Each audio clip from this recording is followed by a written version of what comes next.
તો હાલ આ સમાચારને લઈને વધુ વિગત સાથે આપણી સાથે સંવાદદાતા લાઈવ જોડાઈ ગયા છે રાજન આજે ફરિયાદ નોંધાઈ છે ખાકીને શર્મસાર કરતી ઘટનાઓ દિવસે ને દિવસે વધી રહી છે આ ઘટનાની વધુ વિગત જણાવશો પહેલા બિલકુલ સૌથી પહેલા તો ખૂબ જ શર્મનાક ઘટના છે ખાસ કરીને અમરેલી જ નહીં પરંતુ ગુજરાત પોલીસ માટે આ ઘટના છે કારણ કે એક સાથે બબ્બે પોલીસ કર્મી પર એક જ સરખી દુષ્કર્મની ફરિયાદ થાય તો મહિલાઓ સેફ છે એવી વાતો કરવી એ નકામી સાબિત થઈ રહી છે। સૌથી પહેલા બાબરાના પોલીસ કર્મી ઉપર 14 વર્ષની સગીરા સાથે દુષ્કર્મ કરવાનો ગુનો દાખલ થયો અને ત્યારબાદ અમરેલી સિટી પોલીસમાં એક 30 વર્ષની મહિલા સાથે લગ્નની લાલચ આપીને બીજા પોલીસ કર્મીએ દુષ્કર્મ આચર્યું હોવાની પોલીસ ફરિયાદ દાખલ થઈ છે। મહેશ સોલંકી અને રવિરાજસિંહ જે બંને પોલીસ કર્મી છે અત્યારે હાલ પોલીસ પકડથી દૂર છે।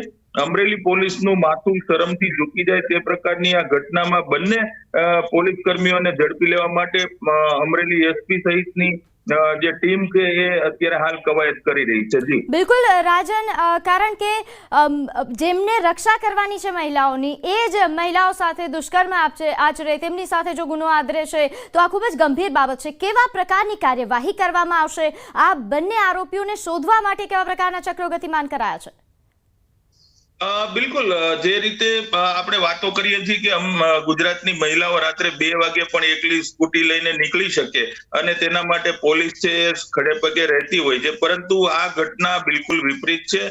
જે રક્ષક છે એ જ ભક્ષક બન્યા હોય તે પ્રકારની ઘટના બની છે અને તેના કારણે જ અમરેલી પોલીસ દ્વારા આ બંને પોલીસ કર્મીઓ ઉપર કડક કાર્યવાહી કરવામાં આવશે। એક દાખલારૂપ સજા કરવામાં આવે તેવી પણ લોક માંગ ઉઠી છે। હાલ અમરેલી જે પોલીસની પ્રાથમિકતા છે એ છે કે બંને પોલીસ કર્મીઓને ઝડપી લઈ અને આગળની કાર્યવાહી હાથ ધરવામાં આવે। જી આ ઉપરાંત રાજના બંને પોલીસ કર્મચારીઓ વિશે શું વધુ વિગત પ્રાપ્ત થઈ રહી છે આ બંને ઘટનાઓનો ઘટનાક્રમ જે રહ્યો છે કેવા પ્રકારની ફરિયાદ નોંધાઈ હતી અને વિગતે જણાવશો બિલકુલ જો સૌથી પહેલા બાબરાની વાત કરવામાં આવે તો બાબરામાં એલઆરડી જવાન છે રવિરાજસિંહ ચૌહાણ તેમણે એક 14 વર્ષની સગીરા સાથે છેલ્લા 4 મહિનામાં 2 વખત દુષ્કર્મ આચર્યું હોવાની પ્રાથમિક વિગતો છે। સૌથી પહેલા તેમને એ રસ્તા પર મળી હતી આસપાસમાં રહેતી હોય તેમનો મોબાઈલ નંબર લેવામાં આવ્યો હતો અને જે પ્રાથમિક વિગતો છે એ મુજબ પહેલા મોબાઈલથી વાત કરી અને ત્યારબાદ એને લલચાવી ફોસલાવી અને તેમની સાથે દુષ્કર્મ આચર્યું હોવાની પ્રાથમિક વિગતો બહાર આવી રહી છે। અન્ય જે બીજા અમરેલી સિટીમાં જે ગુનો દાખલ થયો છે તે મહેશ સોલંકી છે અને તેમણે 30 વર્ષની એક મહિલા સાથે લગ્નની લાલચ આપી અને આ પ્રકારે દુષ્કર્મ આચર્યું હોવાની ઘટના સામે આવી છે। એટલે બંને કેસમાં એક વાત બરાબર સિમિલર છે કે બંનેને લાલચ આપી ફોસલાવી અને તેમની સાથે દુષ્કર્મ આચરવામાં આવ્યું છે। અમરેલી પોલીસ અત્યારે આ બંને જે પોલીસ કર્મીઓ છે ફરાર છે તેમને ઝડપી લેવા માટેની કાર્યવાહી હાથ ધરવામાં આવી છે। બિલકુલ રાજન ઉપરાંત આ બંને પીડિતાઓની માંગ શું છે તે કેવા પ્રકારની કાર્યવાહી ઈચ્છી રહી છે બિલકુલ આમ જોવા જઈએ તો બંને પીડિતાઓ સાથે સંપર્ક થયો નથી પરંતુ ન્યૂઝ 18 દ્વારા કદાચ એક જે મહિલા છે 30 વર્ષની મહિલા અમરેલી પોલીસમાં જે ગુનો નોંધાયો છે તેમનો સંપર્ક કરવાનો પ્રયાસ ચાલી રહ્યો છે તેમની સાથે વાત કરવામાં આવશે। બાબરાની જે 14 વર્ષની સગીરા છે તેમની સાથે કોઈ વાત થઈ શકી નથી પરંતુ બંનેના પરિવારજનો ઈચ્છી રહ્યા છે કે જો પોલીસ જ આ પ્રકારનું કૃત્ય કરતી હોય તો તેમને દાખલારૂપ સજા મળવી જોઈએ અને તેમના પરિવારજનો જ નહીં માત્ર પરંતુ જિલ્લાના લોકો અને ગુજરાતના લોકો પણ એવું ઈચ્છે કે આ બંને પોલીસ કર્મીઓને સજા થવી જોઈએ। બિલકુલ રાજન આભાર અમારી સાથે જોડાવા માટે માહિતી આપવા માટે। તો હાલ જે રીતે સંવાદદાતાએ જણાવ્યું કે હાલ બંને પીડિતાઓનો પરિવાર ઈચ્છી રહ્યો છે કે કડકમાં કડક કાર્યવાહી થાય ન ફક્ત આ પરિવાર માટે પીડિતા માટે પરંતુ આપણા રાજ્ય માટે પણ આ કાર્યવાહી ખૂબ જરૂરી છે। તો બીજી તરફ નશામાં ધૂત કાર ચાલકે બાઇક ચાલક મહિલાને અડફેટે લીધી। અકસ્માત કરનાર નશાખોરે પોતાની ઓળખ પીઆઈ તરીકે આપી છે। અમદાવાદના સાઉથ બોપલ વીઆઈપી રોડ પરના અકસ્માતની આ ઘટના છે જ્યાં અકસ્માત બાદ કાર ચાલકને સ્થાનિકોએ પકડ્યો। કાર ચાલક નશામાં ધૂત હતો પોતાની ઓળખ પીઆઈ તરીકે આપી। વડોદરાના છાણી પોલીસ સ્ટેશનના પીઆઈ તરીકે ઓળખ આપીને લોકો વચ્ચે રોફ જમાવતા પણ નજરે પડ્યો। કાર ચાલક નશામાં હોવાના કારણે સ્થાનિકોનો આરોપ છે આ ઉપરાંત સ્થાનિકોએ જ્યારે એની સાથે સંવાદ કરી, આ સંવાદ પણ ખૂબ જ આકર્ષક રહી. અકસ્માત કરનારે પૈસાથી પતાવટની પણ ઓફર કરી. અકસ્માતમાં એક્ટિવા ચાલક મહિલા ઘાયલ થયા છે, તેમને પગમાં ઈજા પહોંચી છે, જેના કારણે તેમને હોસ્પિટલ ખસેડવામાં આવ્યા. પરંતુ સ્થાનિકો અને અકસ્માત કરનાર સાથેનો જે સંવાદ છે, જેનો વિડીયો વાયરલ થઈ રહ્યો છે, જેમાં એક મહિલા કહી રહી છે કે તમે લોકો જે ડ્રિંક એન્ડ ડ્રાઈવ ચલાવો છો અને તમે જ આ રીતે પીને ચલાવો એ કેટલું યોગ્ય. આ ઉપરાંત મહિલાએ સવાલ કર્યું કે પીવું હોય તો ઘરે બેસીને પીવો, કેમ બહાર બીજાને હેરાન કરો છો. આ ઉપરાંત એક સ્થાનિકે કહ્યું કે બેનની વાત સાચી છે, બહાર ન નીકળવું જોઈએ, બધા પીને ચલાવતા હોય છે.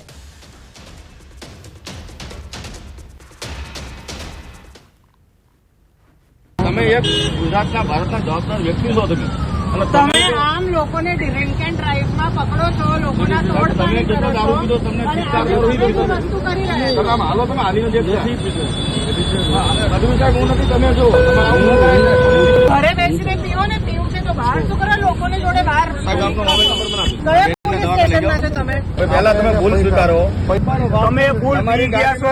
દારૂ પડ્યો છે માણાનું ડીઝલ જ જતું રહે અને કાલે તમારા ભૂલના ચક્કરમાં છે ને કોઈની જાન જતી રહે, ખબર પડે છે? શું ના બોલો એટલે શું હોય છે ને ગાડી પૈસાથી કોઈનો જીવ આવી જશે તો કોનો બેન નો વાંક છે? એમને બહાર જ ના બેન આચો બેન ને બહાર ન નીકળવું જોઈએ. તો અમદાવાદના સાઉથ બોપલની આ ઘટના છે કે જ્યાં પોતાની પીઆઈ તરીકેની ઓળખ આપતો આ કાર ચાલક, જેણે એક મહિલાને, મોપેડ ચાલક મહિલાને અડફેટે લીધી, જેમને પગના ભાગોમાં ઈજા પહોંચી. પરંતુ અહીં સ્થાનિકો સાથેનો એનો જે સંવાદ છે તે ખૂબ જ આકર્ષક રહ્યો, કારણ કે આ પીઆઈ પહેલા તો રોફ જમાવે છે, પછી પૈસાથી પતાવટ કરવાની વાત કરે છે. જો આ ખરેખર પીઆઈ હોય તો આ ખૂબ જ શર્મનાક બાબત છે આપણા રાજ્ય માટે. દિવસે ને દિવસે ખાખીને બદનામ કરવામાં આવી રહી છે અને ખાખીને બદનામ કરતા આવા લોકો વિરુદ્ધ કડક કાર્યવાહી થવી જ જોઈએ. તો અમદાવાદના સાઉથ બોપલમાં અકસ્માતના બનાવમાં હાલ કોઈ ફરિયાદ કે પોલીસને જાણ કરાયા નહીં હોવાનું સામે આવ્યું છે. તો આજે આપે વિડીયો જોયો અને જે આપે સંવાદ સાંભળ્યો કે જેમાં આ સ્થાનિકો અને પીઆઈ વચ્ચેનો, જે પોતાની પીઆઈ તરીકે ઓળખ આપે છે, તે બંનેનો સંવાદ છે. આપણી સાથે આ ઘટનાને લઈને વધુ વિગત સાથે આપણી સાથે સંવાદદાતા ઋત્વિજ જોડાઈ ગયા છે. ઋત્વિજ, વધુ એક ખાખીને બદનામ કરતો બનાવ, પોતાની પીઆઈ તરીકેની ઓળખ આપનાર કાર ચાલકે જે અકસ્માત સર્જ્યો, એ બાદની શું અપડેટ છે? પ્રીતિ, આ જે વિડીયો વાયરલ થયો હતો, જો કે આ અંગે પોલીસ સ્ટેશનમાં કોઈ પણ પ્રકારની જાણ કરવામાં આવી નથી કે કંટ્રોલ મેસેજ પણ કરવામાં આવ્યો નથી. પોલીસ સ્ટેશન સુધી આ જે અકસ્માતના બનાવની કોઈ પણ જાણ કરવામાં આવી નથી. પરંતુ જે પ્રકારનો વિડીયો વાયરલ થયો છે તેમાં જે કાર ચાલક છે તે પોતે પોલીસ ઇન્સ્પેક્ટર હોવાની ઓળખ આપી રહ્યો છે અને પોતાને પીઆઈ તરીકે તે દર્શાવી રહ્યો છે. પરંતુ આ અંગે કોઈ પણ પ્રકારની હકીકત અત્યાર સુધીમાં સામે આવી નથી કે જે વ્યક્તિ છે તે કોણ છે, ક્યાંનો રહેવાસી છે અને કયા સંજોગોની અંદર આ અકસ્માત સર્જાયો છે. જી બિલકુલ ઋત્વિજ, આ ઉપરાંત જે આ આખા અકસ્માતની ઘટના બની છે, જે રીતે આપણે જણાવ્યું કે વિડીયો વાયરલ થઈ રહ્યો છે, વિડીયો વાયરલ થયા બાદ લોકોમાં ચર્ચાનો વિષય બન્યો છે. શું ચર્ચા થઈ રહી છે, શું સવાલ ઉઠી રહ્યા છે? જી, વાત કરીએ તો જે પ્રકારે વિડીયોની અંદર સ્પષ્ટપણે સાંભળી શકાય છે કે લોકો છે તે આક્ષેપ કરી રહ્યા છે, જે કાર ચાલક છે તે પોતે નશાની હાલતમાં હોવાનો આક્ષેપ કરી રહ્યા છે અને આ જે અકસ્માત તેણે નશાની હાલતમાં સર્જ્યો હોવાનો આક્ષેપ છે તે ત્યાંના જે સ્થાનિક રહેવાસીઓ કરી રહ્યા છે. કારણ કે જે પ્રકારે તેણે કારની ટક્કર મારી હતી અને જે એક એક્ટિવા ચાલક મહિલા છે તે ઇન્જર્ડ થયા હતા, તેને તાત્કાલિક સારવાર માટે નજીકના હોસ્પિટલમાં ખસેડવામાં આવી હતી અને અકસ્માત બાદ જે પોતે પોતાની ઓળખ આપી રહ્યો હતો, પોતે એક પોલીસ ઇન્સ્પેક્ટર તરીકે હોવાની ઓળખ આપી રહ્યો હતો અને પોતાની જે સરનેમ છે તે ગઢવી તરીકે ઓળખાવી રહ્યો હતો.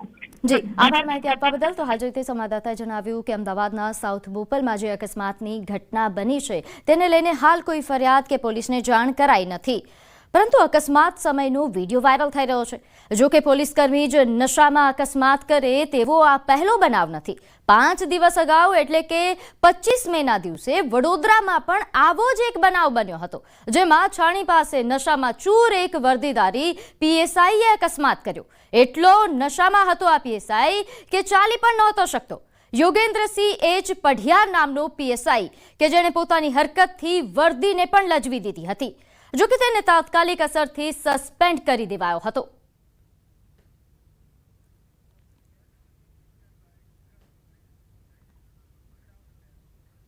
તો ગુજરાત પોલીસના કેટલાક જવાનોએ પોલીસની બેદાગ ખાકી વર્દીને લાંછન લગાડ્યું. પોલીસની બેદાગ ખાકીને કલંક લગાડ્યો. છેલ્લા 5 દિવસમાં 4 બનાવોએ પોલીસની ખાકી વર્દી પર કલંક લગાવ્યો છે. અમરેલીમાં એક પોલીસકર્મી સામે દુષ્કર્મની ફરિયાદ નોંધાઈ.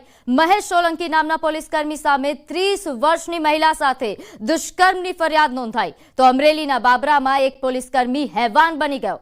રવિરાજસિંહ ચૌહાણ નામના આ પોલીસકર્મીએ 14 વર્ષની સગીરા સાથે દુષ્કર્મ આચર્યું. તો 2 બનાવો નશામાં ચૂર બનીને અકસ્માત કરનારાના છે. અમદાવાદના સાઉથ બોપલમાં પોતાની ઓળખ પીઆઈ તરીકે આપનાર શખ્સે નશામાં ચૂર બનીને અકસ્માત કર્યો. તો 25મી મે વડોદરાના છાણીમાં એક વર્દીધારી પોલીસકર્મીએ નશામાં ચૂર બની 3 વાહનોને અડફેટે લીધા હતા.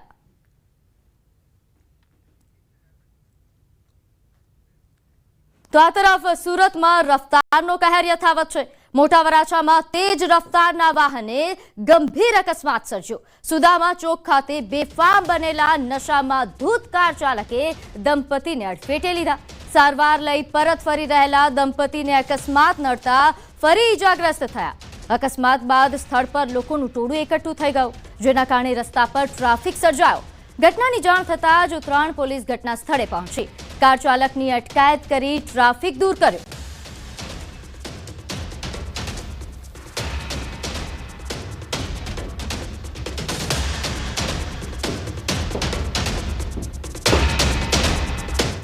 તો આ તરફ દ્વારકાના ખંભાળિયામાં રખડતા ઢોરના ત્રાસથી રહીશો રાડ પાડી રહ્યા છે.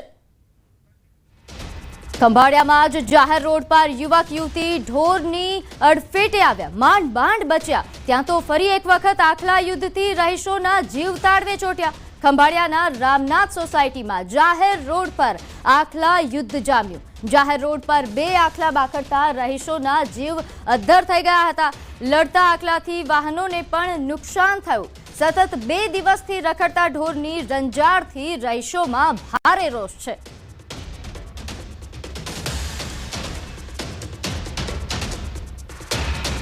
તો જાહેર રોડ પર આખલા યુદ્ધના દ્રશ્યો સામે આવ્યા છે. દ્વારકાના ખંભાળિયામાં આ વિડીયો સામે આવ્યો છે કે જ્યાં પાલિકા તંત્ર પર સવાલો ઉઠી રહ્યા છે, કારણ કે એક બાદ એક ઘટનાઓ અહીં સામે આવી રહી છે. રખડતા ઢોરની સમસ્યાને લઈને હાલ લોકો સવાલ કરી રહ્યા છે કે આ સમસ્યાનો ઉકેલ ક્યારે આવશે. ખંભાળિયા પાલિકાના સત્તાધીશોને આ દ્રશ્યો જોવાની જરૂર છે. તેમણે પોતાની કાર્યવાહી, પોતાની જે કામગીરી છે તેના પર ધ્યાન આપવાની જરૂર છે, કારણ કે આવી ઘટનાઓ દિવસે ને દિવસે વધી રહી છે. કોઈનો જીવ જાય તો પણ નવાઈ નહીં. તો આ દ્વારકાની આ બંને ઘટનાઓ છે જે આપને દ્રશ્યોમાં જોઈ શકાય છે, જેમાં પહેલા ગઈકાલની જે ઘટના હતી કે જેમાં ખંભાળિયાનો એક હચમચાવી નાખતા સીસીટીવી સામે આવ્યા હતા કે જેમાં રખડતા રોડ પર યમદૂત દોડતા હોય તેવા પ્રકારના દ્રશ્યો સામે આવ્યા. બાઇક ચાલકને અડફેટે લીધો, જેમાં 2 લોકો સવાર હતા, બંનેને ઈજા પહોંચી સામાન્ય. તો આ બીજી તરફ દ્વારકામાં જાહેર રોડ પર આખલા યુદ્ધના દ્રશ્યો સામે આવ્યા, જેમાં હાલ કોઈ જાનહાનિના તો સમાચાર નથી, પરંતુ એમાં જાનહાનિ સર્જાય તેવી પૂરેપૂરી શક્યતા હતી. ત્યારે હાલ વધુ વિગત સાથે આપણી સાથે સંવાદદાતા મુકુંદ જોડાઈ ગયા છે. મુકુંદ, દ્વારકામાં દિવસે ને દિવસે રખડતા ઢોરોનો ત્રાસ વધી રહ્યો છે, શું કરી રહી છે પાલિકા તંત્ર? જી પ્રીતિ, વાત કરવામાં આવે તો દેવભૂમિ દ્વારકા જિલ્લામાં દિવસે ને દિવસે રસ્તે રજડતા આખલાઓનો ત્રાસ સામે આવતો હોય છે. ત્યારે ગઈકાલે ખંભાળિયા શહેરમાં જે આખલાની અડફેટે બાઇક ચાલક યુવક અને યુવતી અડફેટે આવ્યા હતા. સામાન્ય ઈજાઓ પહોંચી હતી, પરંતુ આખલાનો આતંક થમવાનું નામ નથી લઈ રહ્યો. ત્યારે ફરી એક વખત ગઈકાલે રાત્રિના સમયે ખંભાળિયાના રામનાથ સોસાયટી વિસ્તારમાં જાહેર માર્ગ પર આખલાનું યુદ્ધ સામે આવ્યું હતું અને રસ્તે જે લોકો પસાર થઈ રહ્યા હતા તેમાં પણ નાસભાગ મચી હતી. ત્યારે વાત કરીએ તો આ તંત્રની નહિવત કામગીરીને લઈ લોકોમાં પણ ભારે રોષ જોવા મળ્યો હતો. જી આભાર માહિતી આપવા બદલ. તો હાલ જે રીતે સંવાદદાતાએ જણાવ્યું કે આ બંને ઘટનાઓ જે સામે આવી છે જેને લઈને લોકોમાં પણ ભારોભાર રોષ છે. તો આ જે દ્રશ્યો આપ જોઈ રહ્યા છો આ બંને દ્વારકાના દ્રશ્યો છે. દિવસે અહીં જે આ ઘટનાઓ છે તે વધી રહી છે, જેના કારણે પાલિકા તંત્રની કામગીરીને લઈને અહીં લોકો સવાલ કરી રહ્યા છે. તો આગળ વાત કરીએ વલસાડના પારડીમાં લાખોની ચોરી કરનાર આરોપીને પોલીસે પકડી પાડ્યો. જાણીતી કંપનીમાં લાખો રૂપિયાની ચોરીનો બનાવ બન્યો હતો. અંદાજે 6.36 લાખ રૂપિયાની કિંમતના પ્રમોશનલ QR કોડ એમ્બેડેડ ટોકન્સની ચોરી થઈ હતી. પોલીસને જાણ થતાં ગણતરીના કલાકોમાં જ ચોરીનો ભેદ ઉકેલ્યો હતો. કંપનીમાં નોકરીએ લાગેલા શાળા બનેવી પ્રથમ દિવસે જ હાથ ફેરો કરીને ફરાર થઈ ગયા હતા. બંને પોતાના વતન બિહાર ભાગી જતા પોલીસે બિહારથી જ એકની ધરપકડ કરી. ચોરી થયેલા ટોકન્સ સહિતનો મુદ્દામાલ પણ જપ્ત કરવામાં આવ્યો અને એકની ધરપકડ કરવામાં આવી. બાજુના વિસ્તારના સીસીટીવી ફૂટેજ એ પણ ચેક કરવાની કામગીરી સાથે શરૂઆત કરેલી હતી અને એની સાથે સાથે આ જે બનાવ બન્યો છે એની અંદર સીસીટીવીમાં 2 આરોપીઓ દેખાઈ ગયા હતા. એ આરોપીઓ કોણ છે એ બાબતે તપાસ કરતા કૃષ્ણકુમાર વિનોદ સાહની અને રંજય કુમાર ગંગા સાહની આ 2 વ્યક્તિઓ જે એકબીજાના સાળો બનેવી છે, આ 2 વ્યક્તિઓ 13મી તારીખના રોજ પીડીલાઇટ કંપનીમાં રોજમદાર તરીકે નોકરી માંગવા ગયા હતા અને એમણે 1 દિવસ તે નોકરી કરી હતી અને 14મી તારીખે લોકો નોકરી પર ગયા નહોતા અને 15મી તારીખે આ લોકોએ આ ઘરફોડ ચોરીને અંજામ આપ્યો હતો. તો ભાવનગરના મહુવાના નિકોલ દરિયા કિનારે બિનવારસી બાર્જ મળી આવ્યું. બાર્જ મહુવાના લાઇટ હાઉસ નજીકથી દરિયામાં પસાર થઈને નિકોલના દરિયા કિનારે આવી પહોંચ્યું હતું. સ્થાનિક માછીમારોના જણાવ્યા મુજબ આ માલવાહક બાર્જનો ઉપયોગ દરિયાના પેટાળમાંથી રેતી કાઢવા માટે થાય છે. મોટી વસ્તુઓને એક સ્થળેથી બીજે સ્થળે ખસેડવા માટે બોટની પાછળ બાંધીને પણ તેનો ઉપયોગ કરવામાં આવે છે. આ બાર્જ પર રુદ્ર 1 નંબર અને મુંબઈ લખેલું છે. ત્યારે આટલી મોટી વસ્તુ દરિયામાં બિનવારસી હાલતમાં તરતી મળી આવતા સુરક્ષા વ્યવસ્થા સામે પ્રશ્નો ઊભા થયા છે. જોકે પ્રાથમિક તપાસમાં બાર્જમાંથી કોઈ શંકાસ્પદ વસ્તુ મળી આવી નથી.